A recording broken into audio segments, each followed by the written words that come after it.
Every spring, thousands of music fans flock to Coachella to see their favorite acts perform under the California sun. But that's not why we're here. We came south for something much more interesting. Jet Jam 2020. Jet Jam is an annual gathering of remote-controlled jet plane enthusiasts who bring their high-powered RC planes to a small airstrip near Coachella to show off their skills and mix with fellow pilots and aviation enthusiasts. We are joined by adventure photographer Scott Rinkenberger, call sign The Rink, and the new Olympus OMD EM1 Mark III, call sign the Olympus OMD EM1 Mark III.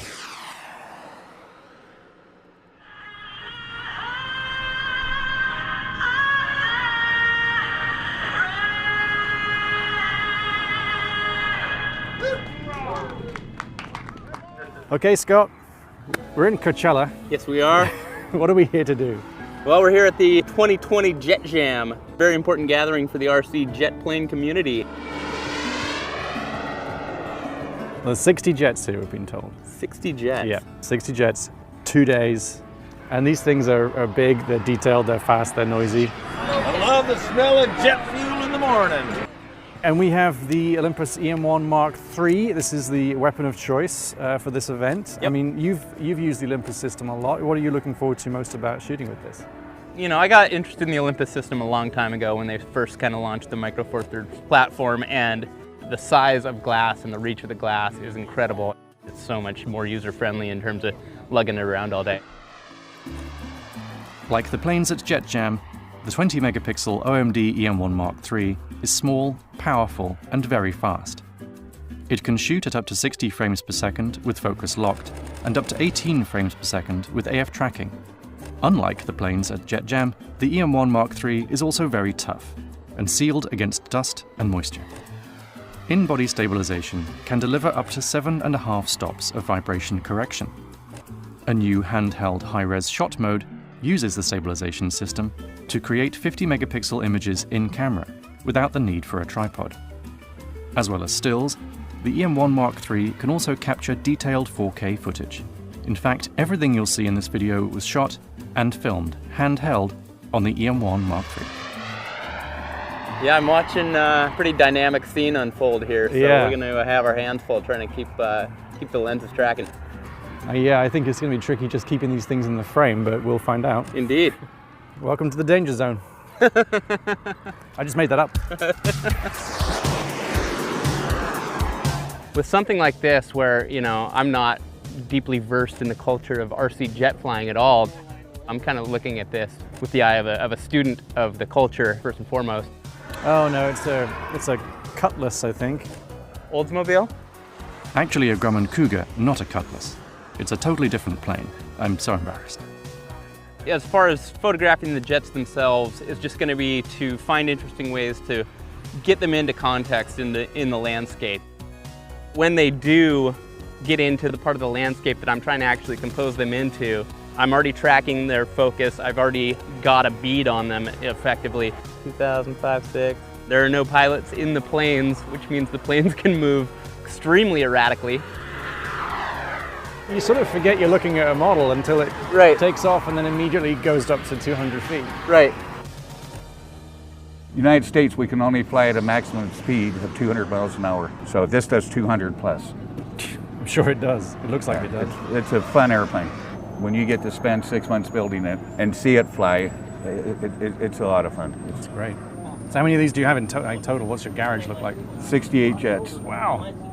Do you have a hangar for them? I have a big workshop. Yeah. Wow. Yeah, I have a lot of aircraft. Big maneuver, show center.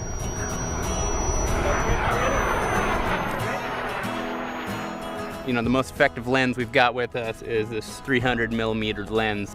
The cool thing about the Micro Four Thirds platform is it's got a 2x crop factor, and so that makes this a equivalency of a 600 millimeter lens, you know, all in about the size of what conventionally might be like a 200. So the lens has IS built into it, the sensor is stabilized on this camera, and the combination of the two is supposed to give you 7.5 stops of latitude in stabilization. To shoot a 600 lens on something like this, you'd have to be using tripods. and it makes it totally feasible to walk around handheld and have a really high success rate. That felt good to me. That felt good right there.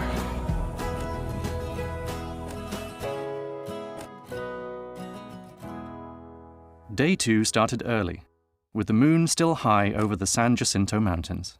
Let's go handheld high res on the moon here with the 300. That's moontastic. This is an F100 Super Sabre, a big one, a really big one. But a lot of the finesse of the airplane comes from the markings and how it has a little bit of a weathered look, like it's been sitting outside for a few years. And I think that's what gives it the real touch. Good luck. Thank you. No, good luck to the guy. Yeah. Good luck. Good luck. You're fine. Yeah. What's really funny is how similar the focus tracking looks to like the missile tracking systems in a fighter jet, as far as I understand it from the movies, so you can kind of pretend a little bit like you're in a little dogfight here. Weapons lock, firing.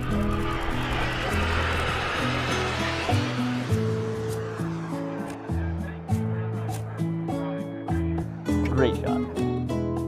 At the end of Jet Jam, awards are given out to pilots and planes in various categories. Well, thank you, everybody. That's awesome. Best equipment installed inside the aircraft. The most neatly done. Winning. Congratulations. Woo! Beautiful, thank you.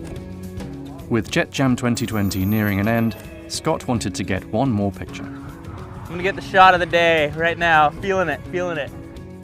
Sundown, layers of mountains, American flag, and a jet flying right through the scene. So pretty happy to have at least one version of that in the can right now.